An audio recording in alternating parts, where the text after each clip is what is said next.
so much. Wonderful to be here.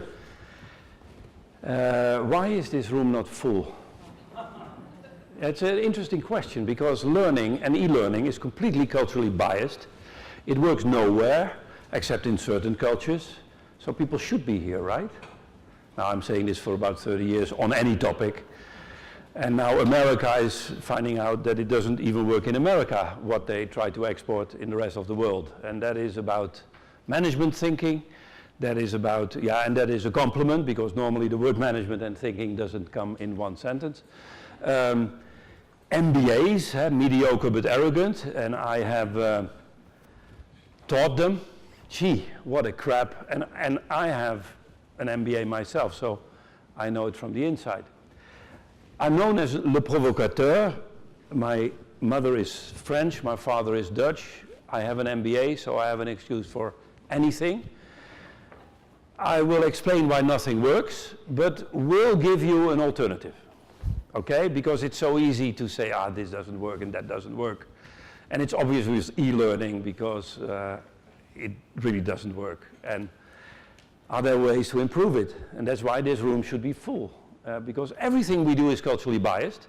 And let me explain why that worked when Americans were in America, the Chinese were in China, thank God the French were in France. And that was fine, half a logic is enough. So for Americans, you develop something American, and for the French, you don't develop anything, and for the Chinese, you develop a Chinese thing. And that's true for anything. Let me give you some examples. Leadership competencies. Okay, have you read the books on what a good leader needs to be? Now, first of all, 95% of the books on leadership are written by Americans, right? And did you know the most used competence for a leader 15 years ago? And I hope it makes you laugh. Courage. A good leader has courage. We have something wonderful called Americans. As you know, they have courage. Go into Iraq and we'll see 15 years later that we have caused all kind of trouble, but who cares? Or we develop derivatives, it works fantastically so that Goldman Sachs can fill their pockets. And 15 years later we say, oh shit, what have I done? We had courage but no caution, right? The Germans are still discussing in their parliament if they should enter Iraq. This is 15 years after Bush decided to do so, right? So some cultures have caution and others have courage. And that was fine. You do courage in America and you do caution in Germany, right? Other crap, Myers-Briggs. Have you heard of Myers-Briggs, right? Now, can you explain me why, if I score high on thinking, do I need to score low on feeling? And people say, never thought about that. No, if you think about nothing, you use Myers-Briggs. And as Charles, my colleague, says, Myers-Briggs, weren't they two housewives that developed the questionnaire over the weekend? Now, to be honest, I read Carl Jung. This questionnaire can't be a full weekend. This had to be a Saturday morning with a hangover from Friday. How can you rape work of Carl Jung so badly, right? 9 yin and yang diagrams in the original work of Carl Jung explaining that the quality of thinking depends on how you connect them to your feelings, and that your feelings need to be framed by your thinking. And you get a questionnaire, are you A or are you B, right? You need some other examples? Well, we don't have a lot of time, but let me summarize all these examples. We're all on bipolar scales. Our mind is you're either on that or you're on that, right? Now that worked. You go top down if you're in France, you go bottom up when you're in Sweden, you do e-learning in America, and you do face-to-face learning in Italy. But now what we get is international firms. And we suddenly see that we have multicultural environments, not only by nationality, but also by gender. One of the biggest mistakes the men have made is to invite females in business. So they found out that it was a load of crap, and now we have invited the females, and then you get suddenly young people who have something to say. So, and worse, if you have a young American female talking to an old Ghanese man, Can you tell me what is causing what? The fact that they are female, young or old, or Ghanese or American? And we're utterly confused. Now, the Americans have solved the confusion, just become American, and it didn't work. Globalization was a disaster, okay? Now you can say, okay, go local again, a disaster. What I'm introducing you into is that we need a new paradigm. And then I will apply it to what does that mean for e-learning, okay? Now, first of all, these are our clients and partners that we developed introducing bipolar thinking, right, on linear lines. The best indeed are MBAs. Yeah, I'm sorry if your company is not part of it, but it's easy to do, by the way. Why I'm saying this, because if you take a wonderful MBA student, I teach them and I said, can you please tell me how would you centralize an organization and for what reasons, and what are the main reasons for decentralization? Now, how do you recognize an MBA? They're ready with the answer before you end the question, because they think there's a correlation between speed of answering and intelligence. And they say things like, you centralize for control, flexibility for decentralization, economies of scale versus close to the customer, right? And they give reasons why you centralize or decentralize. And then I invite them to do the question again, but I add a condition, namely first think. And most of them get nervous because normally that's not part of their education, right? Now, let me involve you, and I will involve you many times, and I'll help you. What is the only reason for a company to centralize and the only reason for a company to decentralize? And I don't want to hear because McKinsey needs money, right? Can you tell me? Now, obviously, I'm not interested in your answer. But let me tell you what I hoped you would immediately say. And that is, the only reason for centralization is decentralization. Right? Because if you're not decentralized, there's nothing to centralize. And for the very quick mind, you know the opposite holds true too. Now, this is not a word game. This is called integrative thinking. Let me give you an example. Our human body, is that centralized or decentralized? And the answer is yes, it is. We have centralized certain faculties for only one reason, for allowing more decentralization. So we use centralization for decentralization. We use thinking for feeling, right? And our instruments are completely useless, okay? What I want to teach you is the basic assumptions that we have in everything we do, made by human beings, which was not discovered when Americans were with Americans because they didn't know better. But now suddenly they say, these stupid French, for good reasons, by the way. My mother is French, so I know. And shall I go on? And suddenly we realize when the world is getting diverse that we're going bankrupt with most of the things we do. Okay? Now there are people who say, oh wait, we globalize, everybody becomes the same. Now, we have done 35 years of research, and I'll tell you, if it's not nationality, it becomes gender. If it's not gender, it becomes generation, etc. You know, and they have fashions, right? We are different, and human beings love to be different. Okay? And the fact that we all have the euro doesn't mean that we don't fight each other. Now, sorry for the Brits, obviously. Let me give you some hope.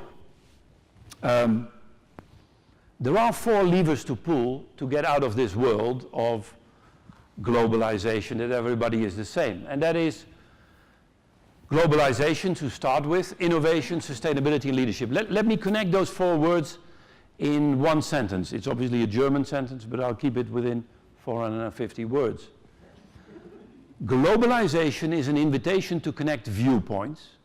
The act of connecting opposite viewpoints is the essential role of a leader, which is another word for innovation that leads to sustainable results.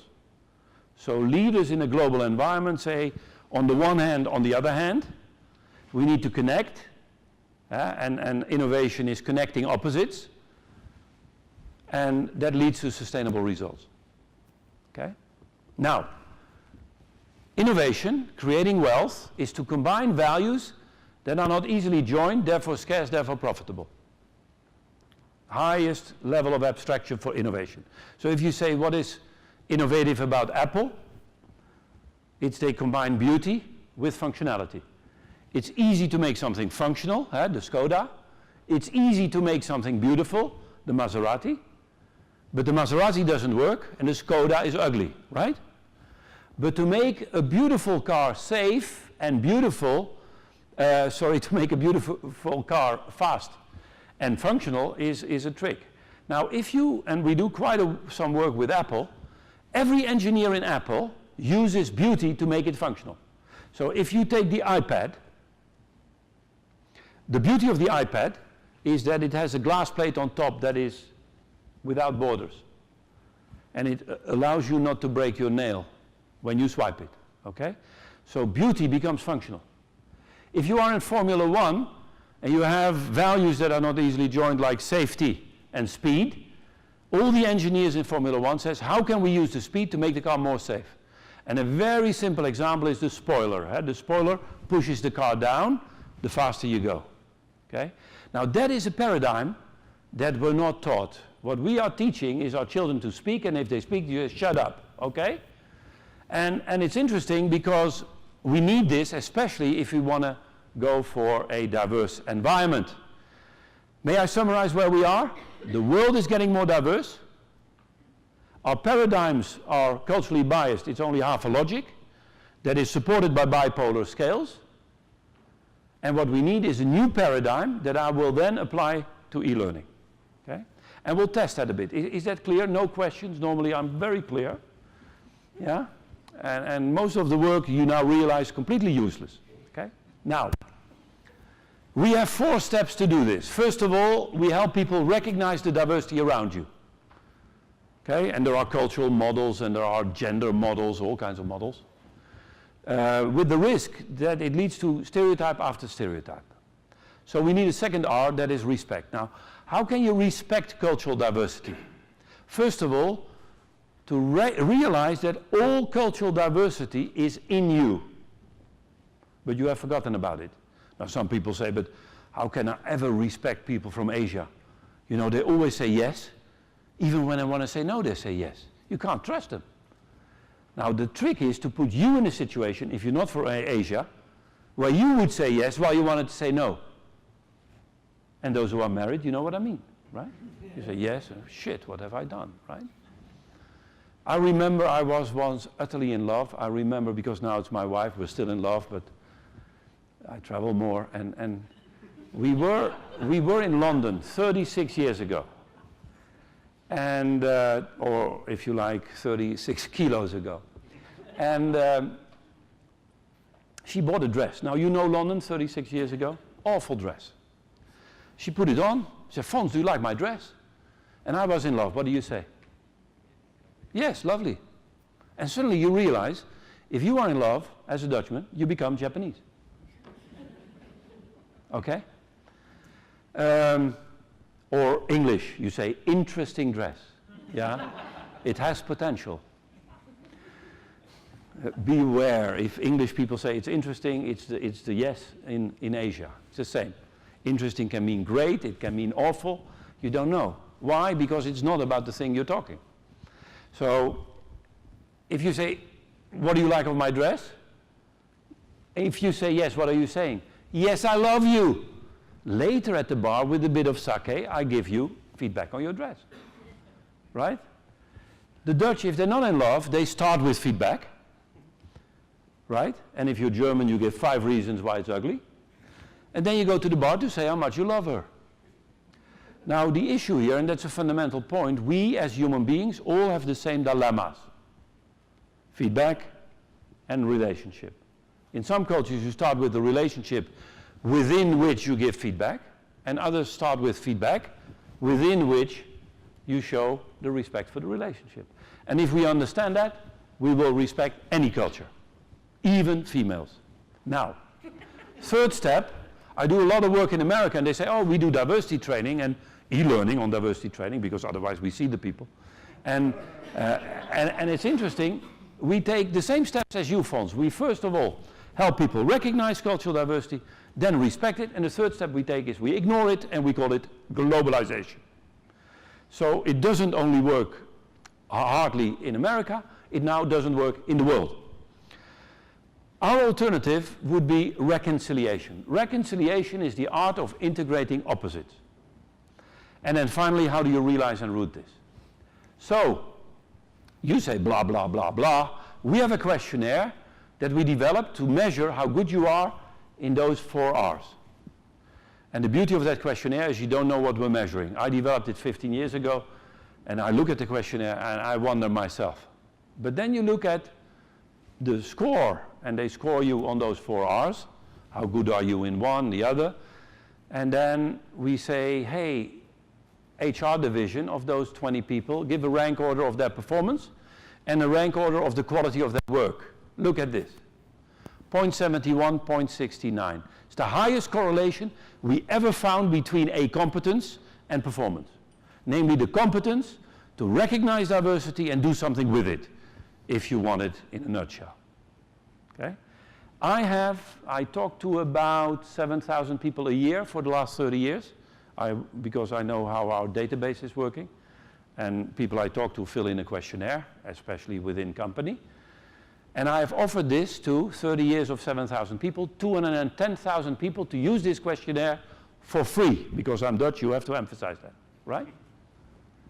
Not one ever came to us and say, our company is interested in measuring this. Why? Because we love crap. We have competence models that are bipolar. We use Myers-Briggs. 3 million people in the world use this crap, right? Am I clear enough? We teach MBAs on bipolar scales. Cultural studies, are you individual or collective? And I remember Charles Hamden Turner, my colleague in crime, he said when we worked at Shell, Fons, I read your thesis and I think I can work with you because I reconciled all your dilemmas. I said, what the hell is this guy talking about? And I said, Charles, can you explain? He said, yeah, Fons, you have this model about culture, and if you score high on individualism, you score low on collectivism, and vice versa. What kind of nonsense is that? I said, oh, well, what do you mean? He says, now, if you're an individualist at the cost of the group, you're an egoist, and it doesn't work. And if you're group-oriented at the cost of the individual, you're a communist, and it doesn't work. So if both ends of your scale don't work, why don't you try to combine them? And it took me 15 years to really understand what he was saying, okay? It even goes into politics. I disagree. And you say, but I didn't say anything. No, but I know you're a Republican, so I don't care what you say, I disagree. That's bipolar thinking. We see it in politics, we see it in science, and that was fine when we lived separately. Now we're mixing. We need a new paradigm. Am I clear? So let's try to look at culture. Where does it come from? I use the work of Ed Schein. Ed Schein says culture is like an onion. On the outside you find the artifacts and products. But be careful, there are things that you hide known as norms and values. And when the value becomes a norm, in other words, what you start liking is also requested from you, it becomes a basic assumption. So if companies have values, I know exactly what their problems are, right? 82% of American firms have integrity as a value, so I know exactly what to be careful about in America, yeah? And then they say, yeah, but we borrowed it from Enron, that started with integrity, and then WorldCom took it over, and nobody used it, so now we are using it, right? Why? Because if a company has a value, you know it's not yet a norm, because if it's a norm, you don't talk about it, right? We have 3 daughters, and on top of our door in Amsterdam, it says, we don't kill men here. It's one of our values, believe me. But it makes our guests nervous, right? Now, let me summarize. This is implicit. I want to talk about the implicit assumptions in e-learning and how to overcome it. Now, culture is a dynamic process of solving human problems that come to us as dilemmas. The dilemmas are the same, but we have different approaches to the dilemmas in the areas of human relationships, time, and nature. 7 dimensions, namely 5 in the area of human relationships, time and nature. Now, I would like to involve you with some voting. And the question will come. If you have a smartphone, now I know you're really technically handicapped, otherwise you wouldn't come to a conference like this, but if you have a smartphone or an iPad, try to log on in Wi-Fi here, and then visit our site set up for the voting. Okay, and it's on the screen, and then it will ask for a 3-digit session code, namely 281, the 28th of January, today. Okay? And we'll see how you score and what that means for e-learning and what have you. Okay?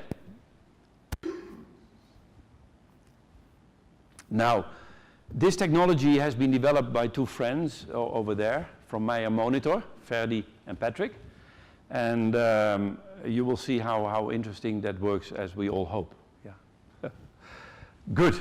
We'll come back to that in a second, because I'll give you a first question. Now, the question is as follows.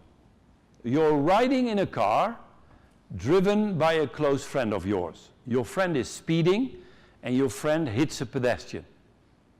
You come to court, and the lawyer of your friend says, don't worry, you're the only witness. 2 questions. First of all, what is the right of your friend to expect you to testify to the lower figure? A, my friend has a definite right. B, some right. C, no right. Second question is, would you lie, yes or no? What do you mean by the lower figure? Lower figure lying, not the higher speed. So the speed limit was 50.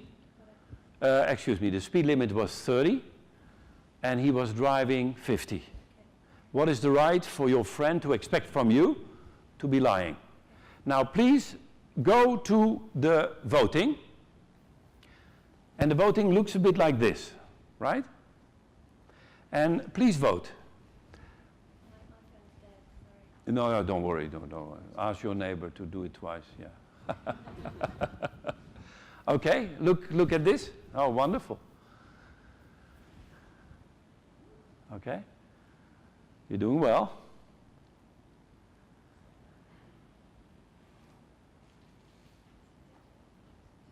Okay. Good. Now, we have asked this over the years to 130,000 people. And obviously, we categorize them according to anything, especially nationality. Now, thanks, guys. Let me check how this works. And I go back to, here we are, okay? Now, first of all, when answering, would you find this is a nice situation to be in? Why not? Right. Now, most of you are, I guess, are British, right? I can just see it. And we speak English, that helps, right? I do this in multicultural groups. It doesn't matter. I do this in Korea. Yesterday I was in LA amongst a very multicultural group, 7 nationalities amongst 20. Now I'm saying this, I've never had a participant who said, nice situation to be in. Now this is an important learning point. This is a dilemma, a moral dilemma, for all of us, regardless of gender, age, and nationality. And then we ask for an answer, and your culture creeps in. Culture kills half of you in crucial situations. As a human being, we have all values in us, but it's some kind of a system around us who said, no, you should not lie. You know, have you heard the latest fashion? Transparency, have you heard of that? Oh my God. This morning I woke up and I see my wife without makeup. I said, honey, it's awful your face without makeup. She says, what? Transparency. No, you become British, you have an interesting face, especially in the morning. Yeah? You get my point? Any value that you take to an extreme becomes a pathology. And that's called compliance in banking. You know that they're idiots, complete idiots. And I'm not saying the opposite. The opposite is hide everything. Make everything transparent is as bad as hiding everything. And that's why we oscillate from one extreme and the other, and it's especially McKinsey making money out of it, right? If you centralize decentralization, if you decentralize, you need to centralize. Yeah, and it's interesting. We oscillate from one extreme to the other and nothing works. Now, what is the alternative? Let's have a look. Now, we have had that, sorry for that, huh? Yeah, I know, yeah. Here we go. Now, this is called rules versus exceptions, or academically, universalism versus particularism. Have a look. Before we do this, I want to give you a hope. That is, namely, companies have developed values. And I was with Merrill Lynch, financial services, so obviously their first value was integrity. So you know exactly, if that is the case, you know exactly what they don't have, right? Because otherwise, why would you put it on a folder anyway? Yeah? And I said, okay, integrity is what you, let's say, what you strive for, right? How does integrity help you to give the correct answer to the car accident dilemma? And there was an American who stood up, and he said, Mr. Trompenaars, I could follow you so far, but now I give up. How can integrity be different than my friend not expecting me to lie and me not lie? A Korean in the room said, sorry, John, I disagree. How can integrity be different than me helping my friend? That's what friends are for. And the fun was that all 80 understood both. Why? This is a dilemma. You will understand both. But you will also realize that it's culture that gives preference for one or the other. Okay? Now, why did I choose Merrill Lynch, apart from the fact that I love pissing off people? They had a second value, and that is we respect the culture of others. I say, this will be a nice afternoon. And I'm asking you the same question. Now, we are in the middle of developing, by the way, Graham is there, Graham, my good friend. We are developing an e-learning system where we run you through the dilemmas and learn from it, right? And it's, this is one of the cases that we run through the e-learning. But I'll tell you, I love this because there is an American say integrity is you should not lie. There is a Korean who says integrity is about helping friends. Everybody understands both.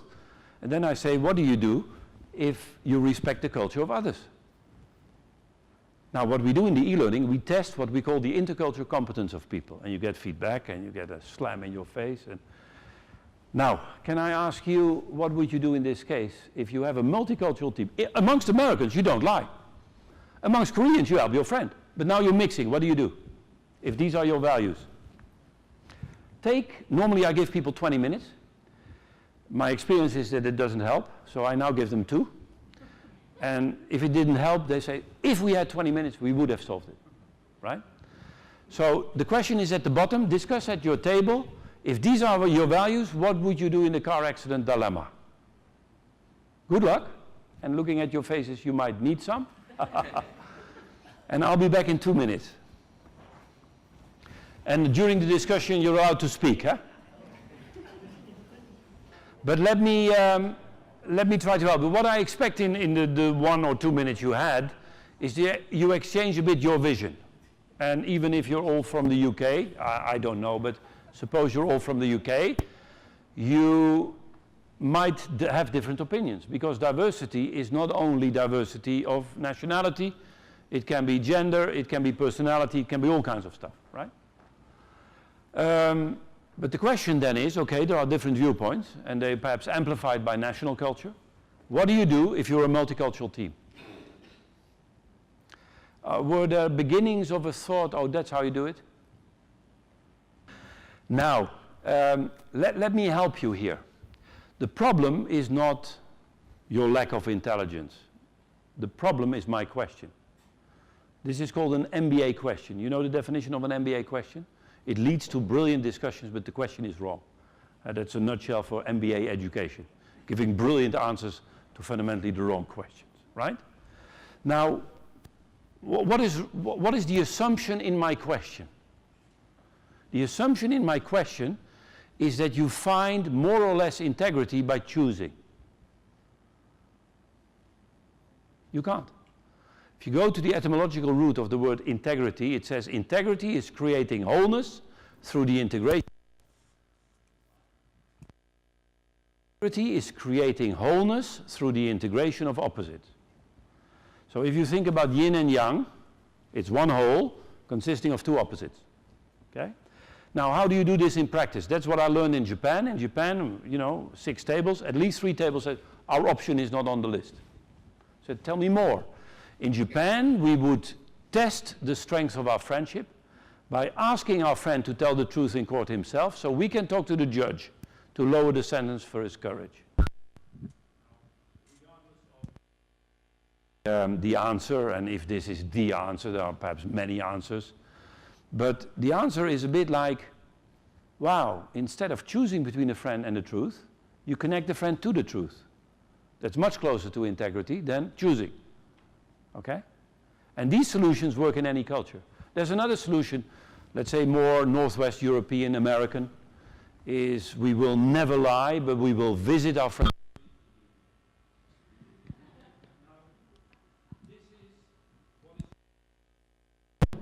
My friend will not be helped by lying. Why? We need to be consistent, systems, rules and standards, uniform procedures. They talk about transparency because they've seen the light, so it's very popular amongst Protestant people, as you know, they've seen the light, and it's a letter of the law. And then we have the opposite, be flexible, we're now in Italy, be pragmatic, there are exceptions, it depends. Those are the people who say, what happened to the pedestrian, right? The best question I ever had was an Italian asking, what happened to the car, right? Important is, and then I can, yeah? Now, let's have a look. 130,000 people, here are the scores, but now it's a combination. It's a combination of my friend has no or some right, and I will not help by lying, okay? So you see all the Protestants from Germany to Switzerland are there, right? And they feel guilty all the time because God is checking if you tell the truth. The Catholics have solved that a long time ago. The Catholics will say, perhaps God wasn't looking. And if he looked, he will understand. And if not, we'll go for confession, right? That's more my take. And that starts in France and ends up in Venezuela. Now, if I would stop here, people at the top would say, Mr. Trompenaars, thank you for your cultural studies. I knew the Koreans and Venezuelans are corrupt. And you proved it. You can't trust them. They always help their friends. Till I did a workshop in Korea, I said, Mr. Trompenaars, thank you. I knew the Americans are corrupt. And you proved it. I said, what do you mean? You can't trust them. They won't even help their friends. Now the question is, by what do you want to be corrupted? By a friend or by a rule? And we're back to the dilemma. Okay? Now we are not better, as you can see, than Myers-Briggs. We ask people to choose, A or B. But the issue is, how do you combine? Okay? Let's apply this to 2 things, internationalization and e-learning, finally. Now, global versus local. Global is the universal truth. We have one e-learning system worldwide. We have one training approach worldwide. So we know for sure it doesn't not only work in our country, it works nowhere. That's why we globalize, right? Versus local, but Italians are different from Americans in the way they learn. You bet. You bet. And it is fine. You do a different system in Italy than in America. But now your company becomes multicultural. What do? And we don't have a clue. We don't even have a clue for the first question. That's why we say, no, e-learning is expensive enough. We'll roll it out worldwide. We have a deductive system or an inductive system. We go through concept or we go through practice. Now, I can tell you all the results that some cultures learn differently. Right? I can see multicultural groups are always easy. Okay? Now, crack the line. That's what I'm doing in your mind. If you only go global, this is the picture. The global corporation, they call the world ROW, rest of the world, right? This is McKinsey Consulting. As you know, they have a 3-week workshop for young graduates, which is called How Can I Fake Listening to a Client? So we can always do the same thing, right? And only 65% of mergers and acquisitions fail, but they're cheap, yeah? Let's take the opposite. Formerly, the 4 accountancy firms, multi-local, also by law, right? They do their little dance locally, and the only thing that ties them together worldwide is the string called the logo, the company name. For the rest, they're independent, okay? These are half lame ducks. This is old-fashioned, right?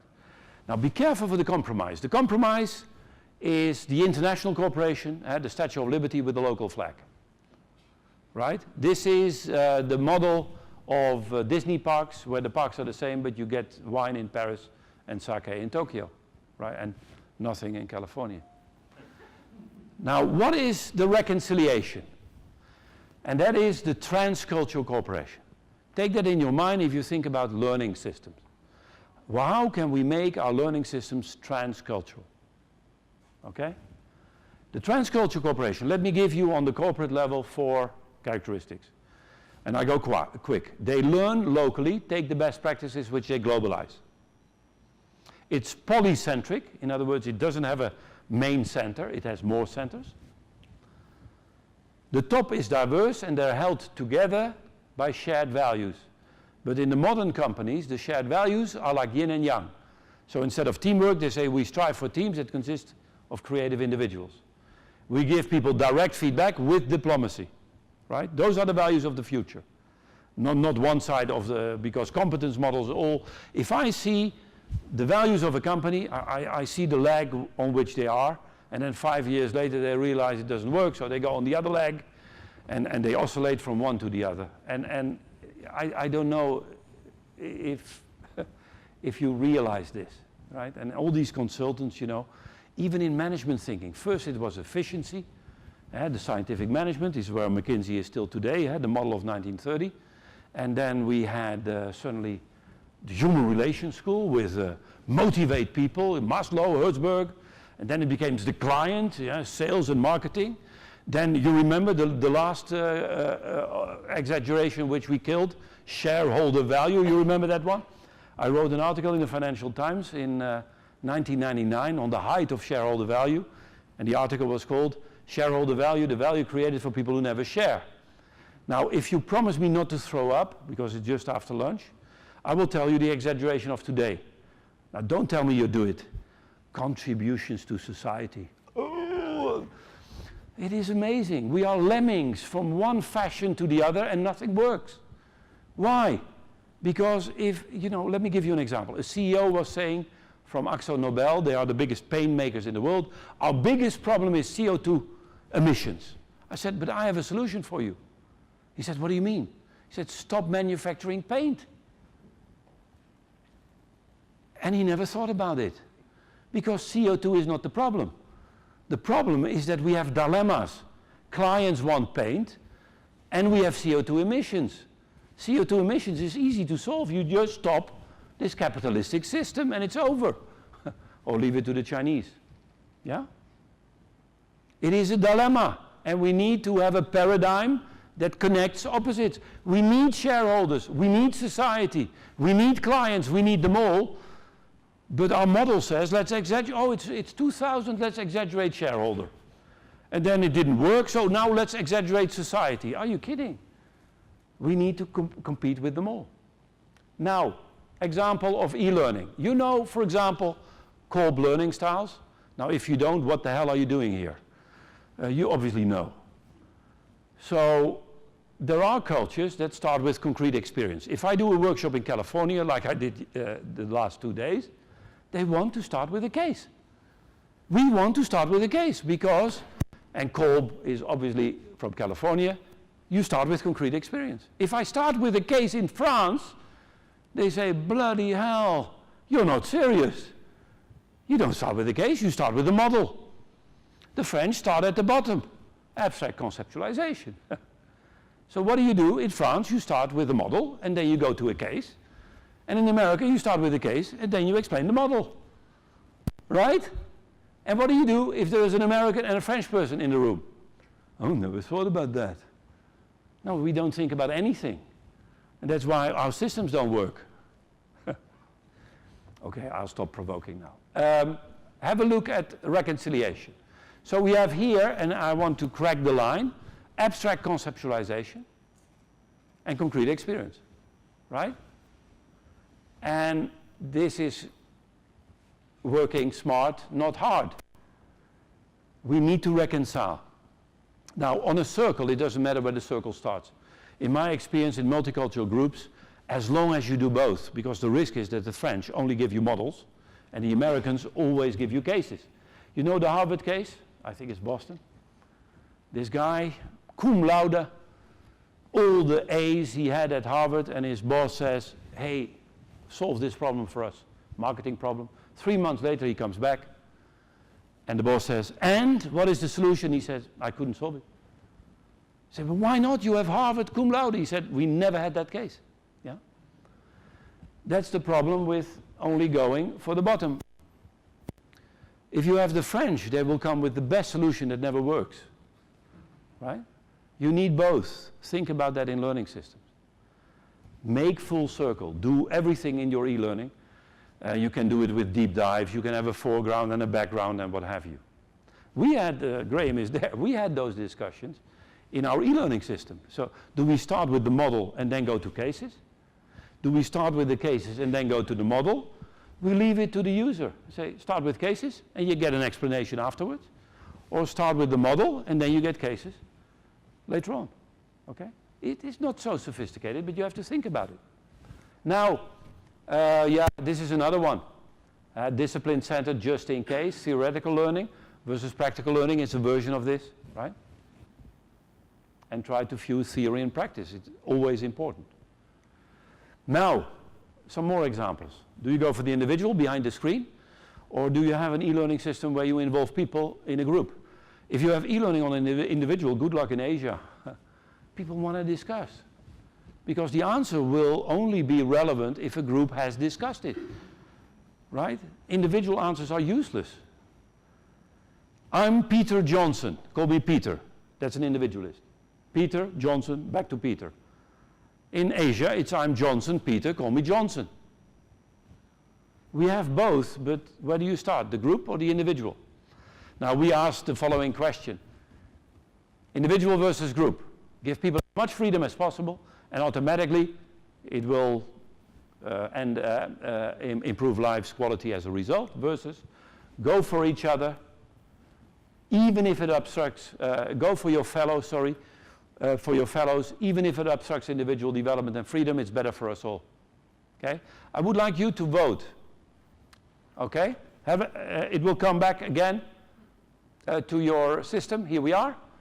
So answer A is give people as much freedom as possible. Automatically, the quality of our life will evolve and improve as a result, versus continuously go for your fellows, even if it obstructs individual, it's better for, look. Answer A, you're doing very well.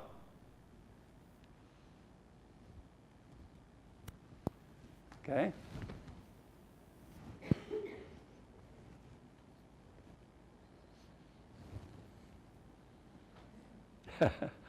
Very nice. Okay. Wow. So it's about 50-50. Very nice. Very nice. It's about 50-50. Let me give you some results. Now I'll go to the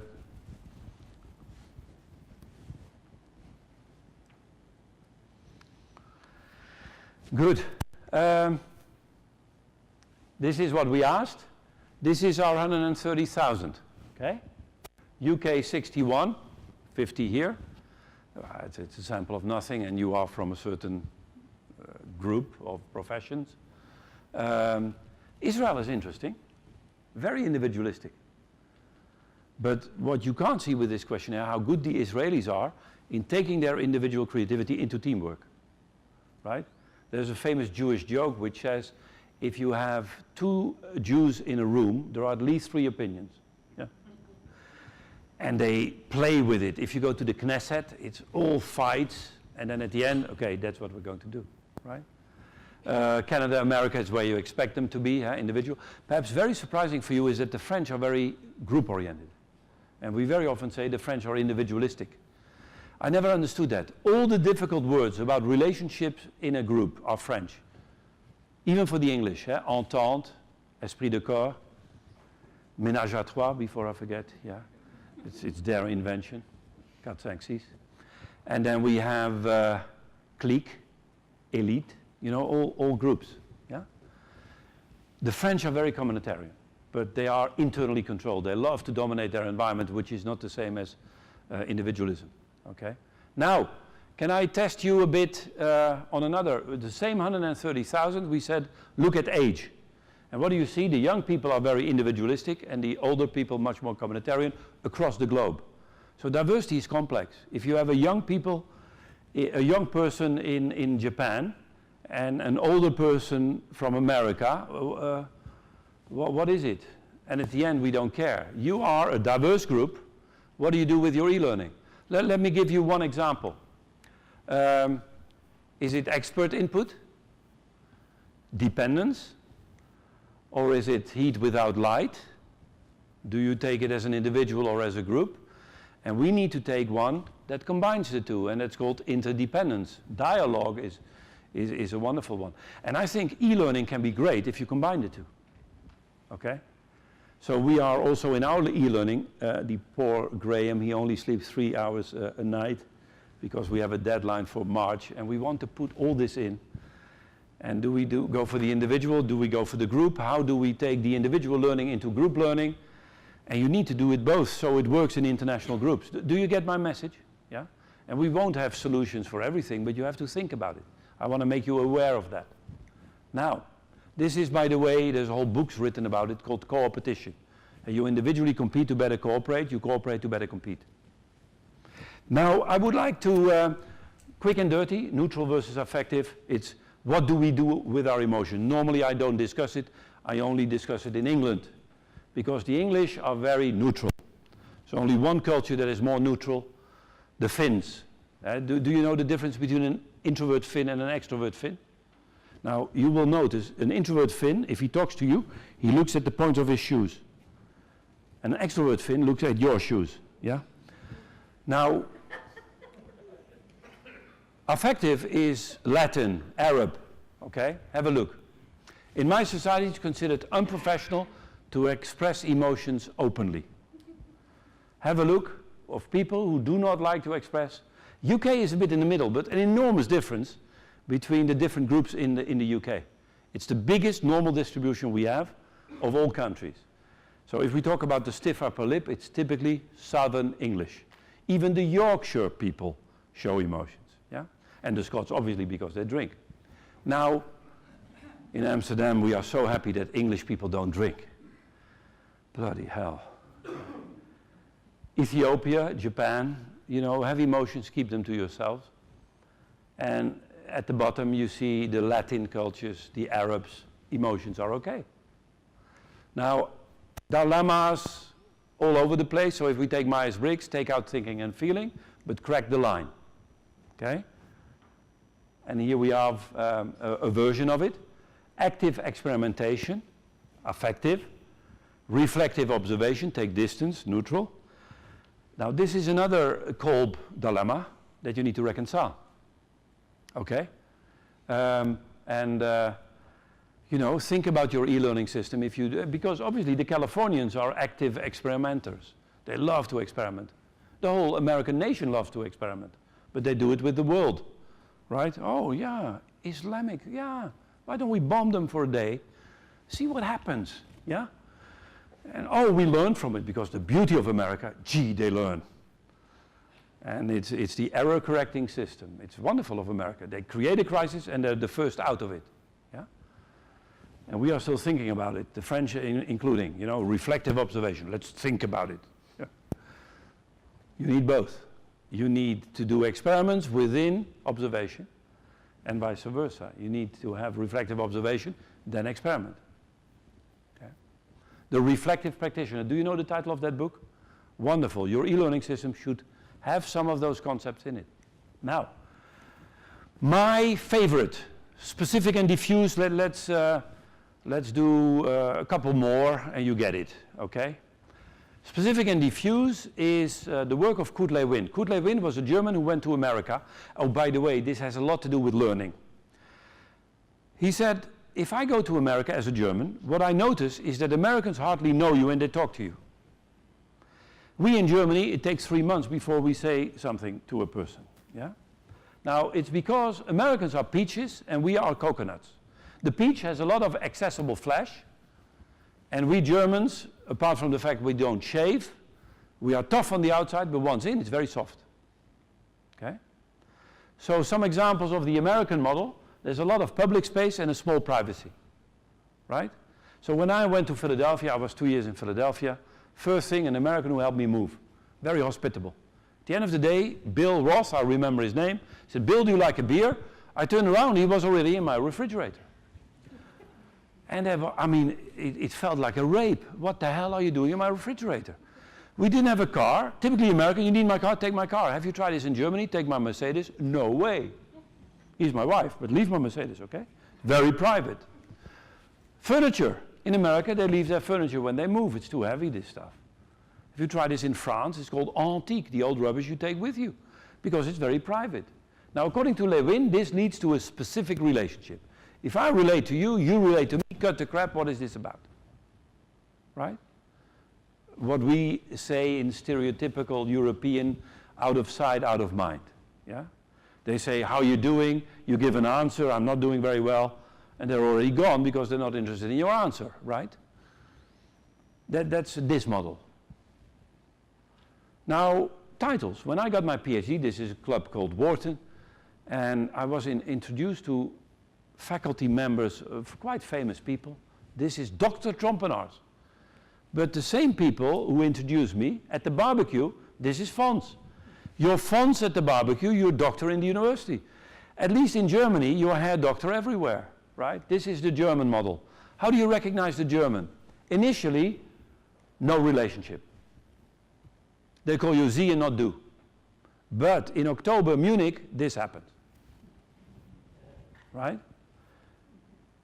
You're not only hair doctor, you're a hair doctor everywhere.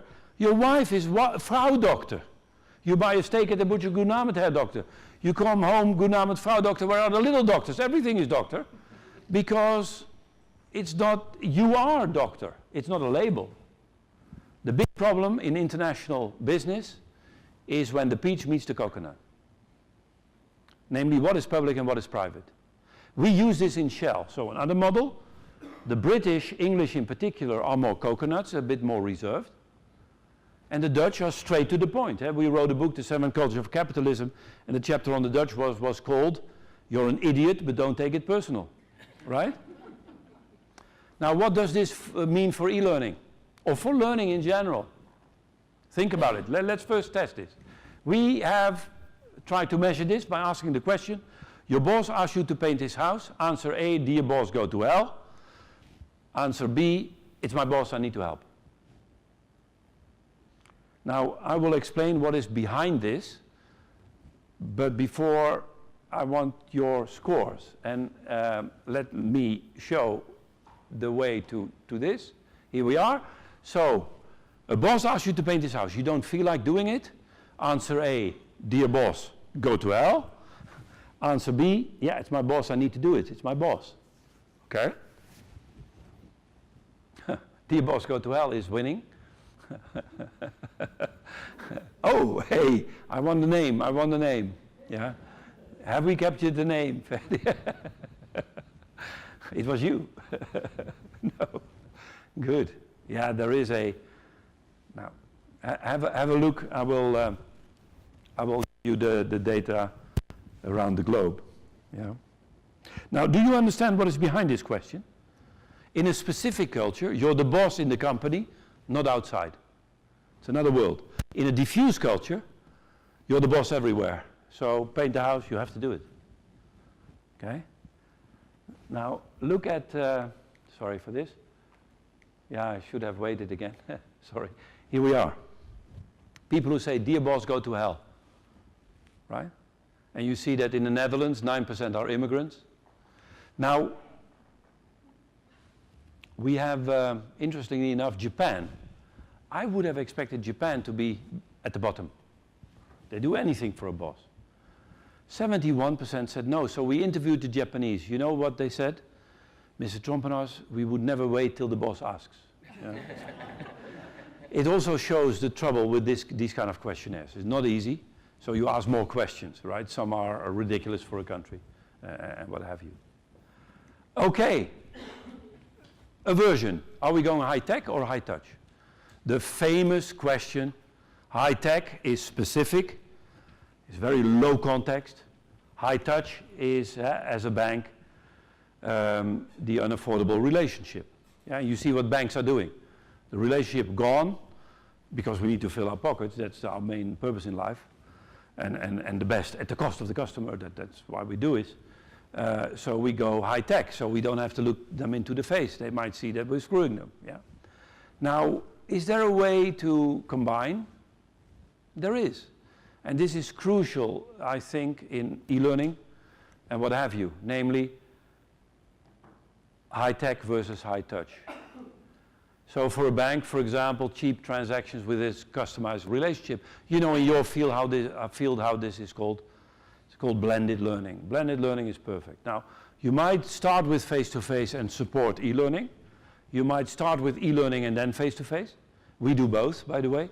And I'm saying this because culture affects the preference for high tech and high touch tremendously. If you have multicultural teams, blended learning is a much better way of organizing your learning than purely one or the other. Yeah? Because e-learning is better for some things and face-to-face for other things. A simulation on the computer is a bit more difficult, although gamification is another way of doing it.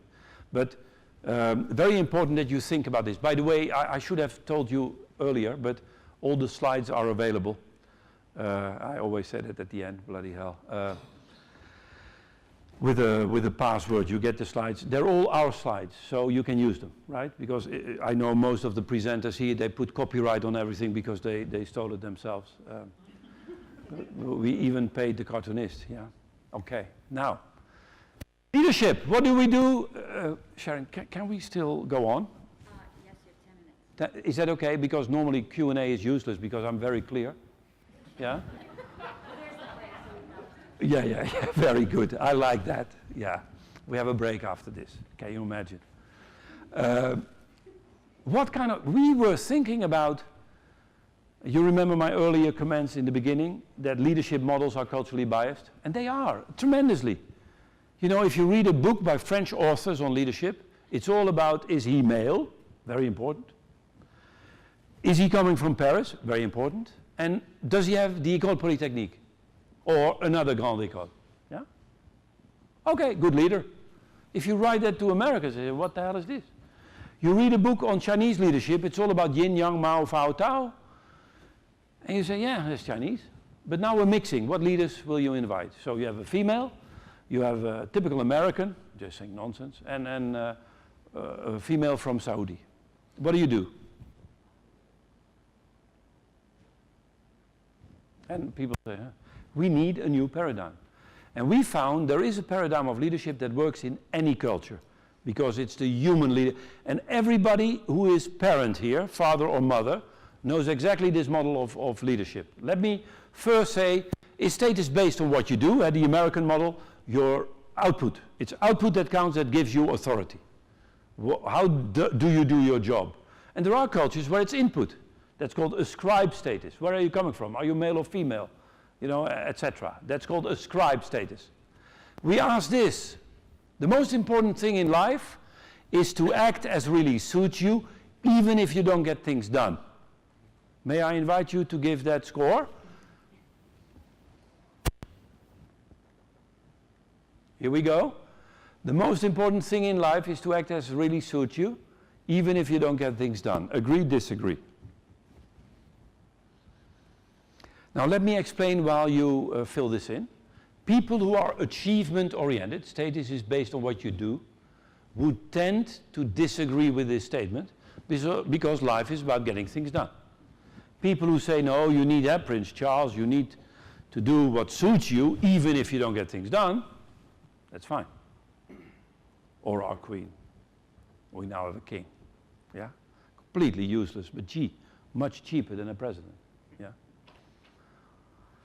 I have my flight back tonight, so, okay? So you are a bit more on the achievement-oriented side. Let me show you. It is working fine, huh? Wonderful.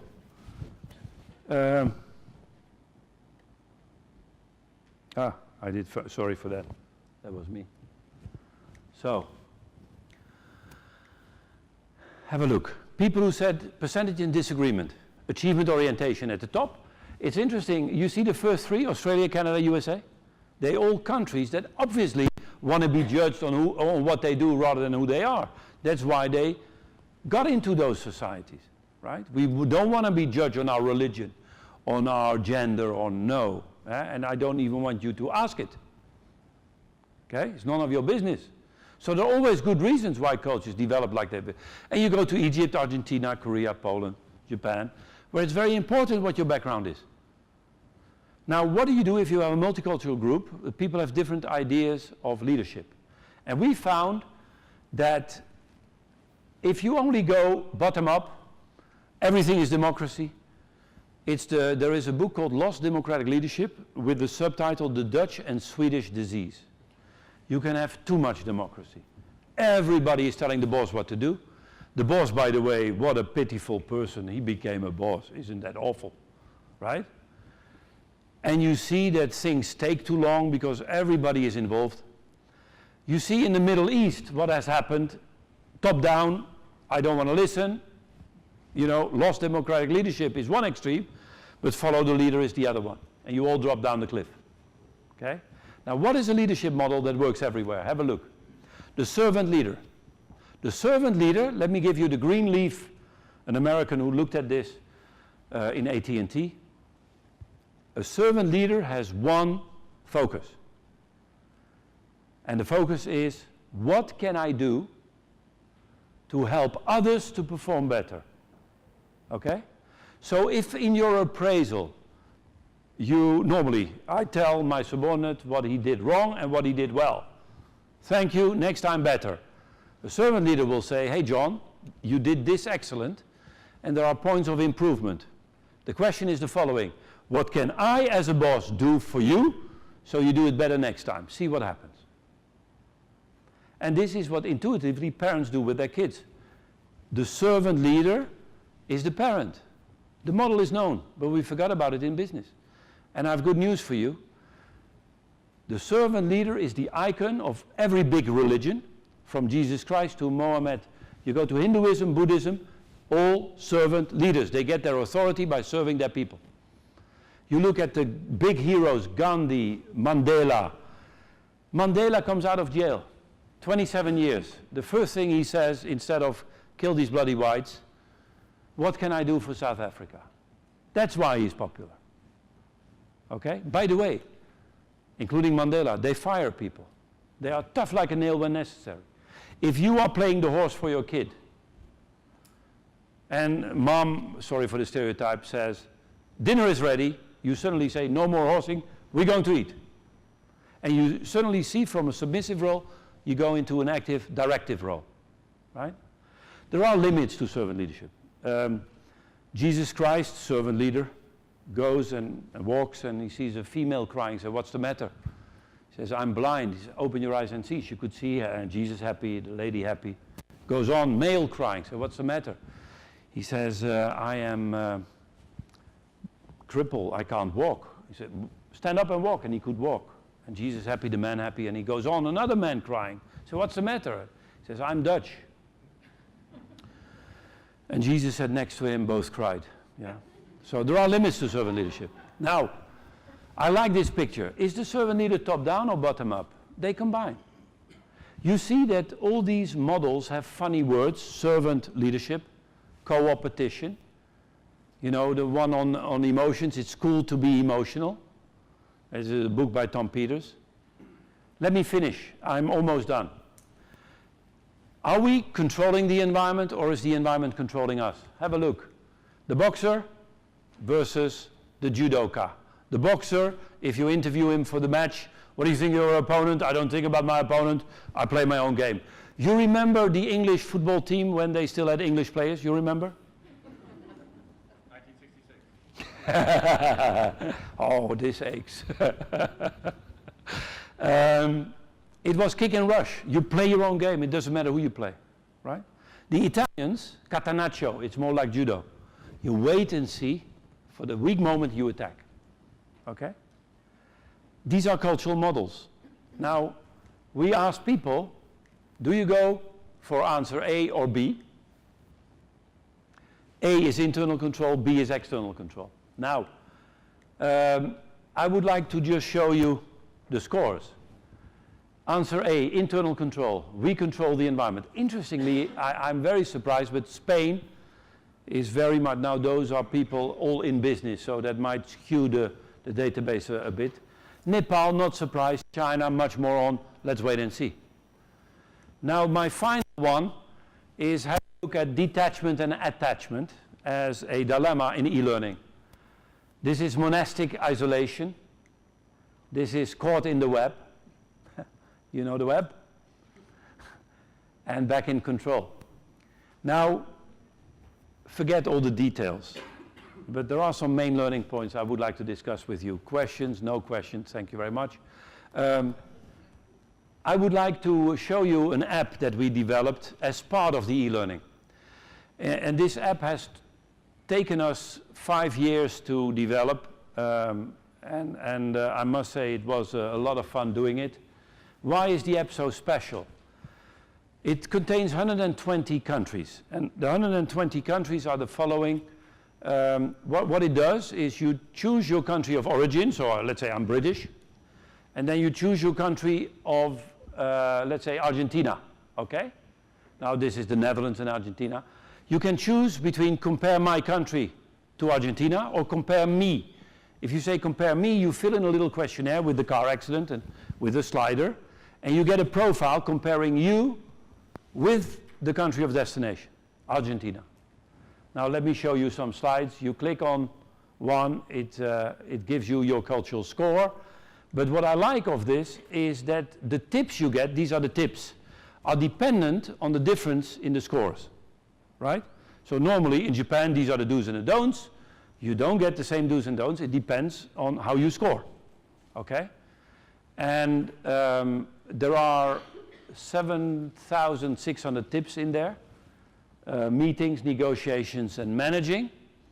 And yeah, what I like of this approach, but I can tell you later at Google, yeah, if you click on the tip, you get a deeper explanation of the tip.